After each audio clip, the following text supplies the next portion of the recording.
Hi everyone, it is Susan Avello here again, talking more about Illinois SHRM, and today we're getting a sneak peek, say that a few times real fast, into Doug Shaw's, who is my good online friend.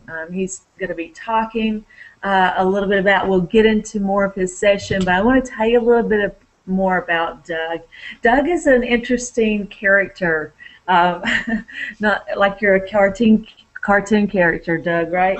Uh, but he really tries to, for lack of a better term, think outside the box as it relates to life and work and those kinds of things. And I love hearing him speak. I love hearing anything he has to say. When he's talking, I'm listening. So I'm just going to read a little bit about Doug. He is a blogger.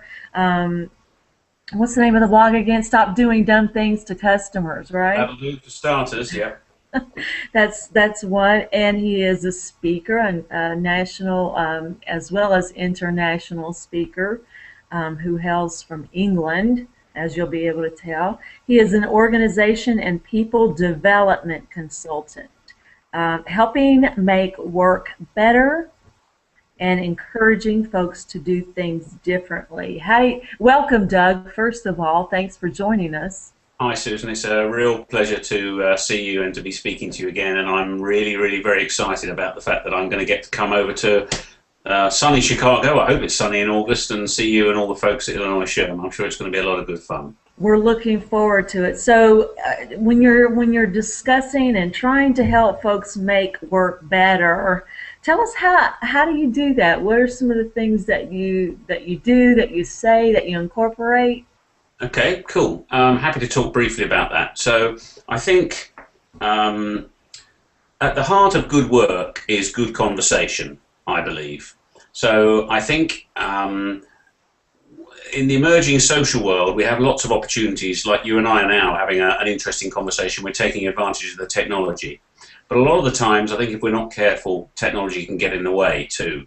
And I think, for example, I think email is a great barrier to conversation. And so I think we can have some fun picking away at where the tools work and where they don't.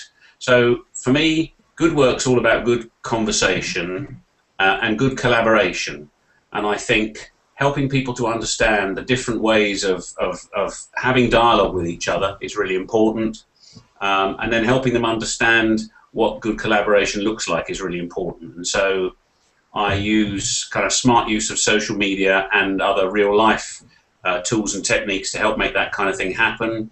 And also hopefully help people identify what some of the cultural barriers are in their organization that might get in the way.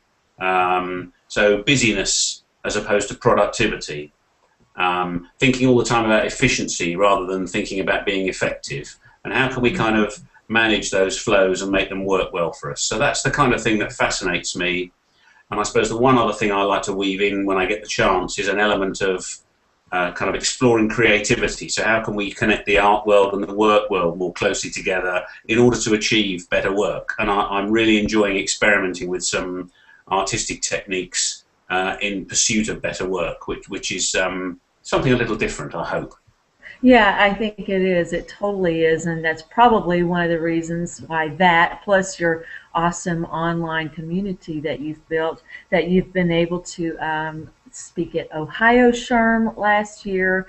You've just recently finished up Louisiana SHRM, and I know you speak a lot there in your area there in England.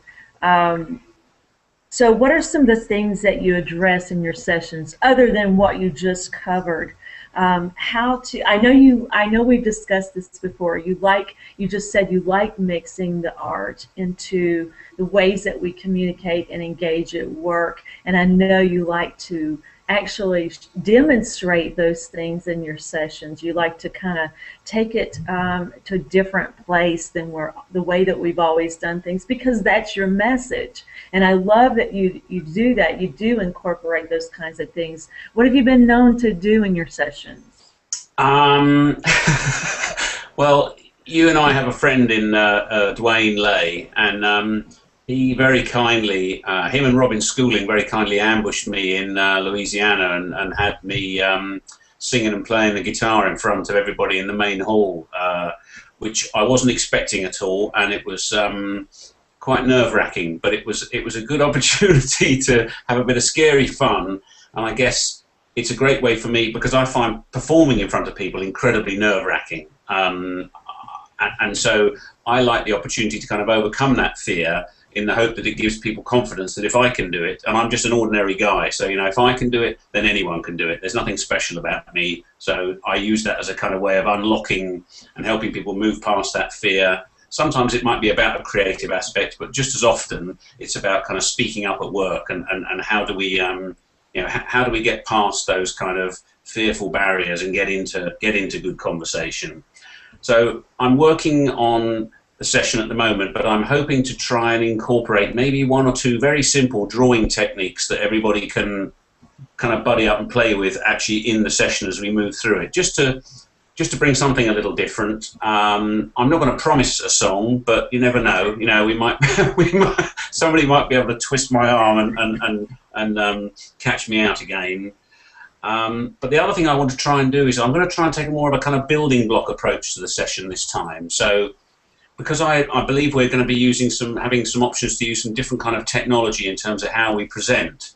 So I'm hoping to perhaps come along with more than enough blocks, and maybe what I'll do is I'll try and be guided by the audience, and where they want to go, hopefully we can spend more time there. So I'm thinking about a building block approach to connected leadership, and I'd like to be driven by what the audience wants rather than what I think they want, if that makes sense. That's awesome, and that's genius, and that's just what Slide Cloud allows for you to be able to incorporate into the session, is to kind of let the audience, they can bring you along and show you what it is that they're wanting from you. And as a speaker myself, that could be a little nerve-wracking if you're not flexible, if you're stuck to your presentation and you can't veer away from that and kind of do spur of the moment improv, if you will. And I think you do have those traits and you are able to do that. So I think I'm excited that you're not speaking at the same time I am, so that I can be a part of your session. And it's called Building Connected HR Leadership. Now, one thing I want to ask you, I know we're going to have all this, they're going to be able to help bring you along through that, but what are some of the things that you hope that participants, as I call them, participants, because they are participating, and it looks like they will be participating in the session, which is great, because that keeps the audience engaged, and you want that. What can they expect to walk away with? Well, I hope to give them some.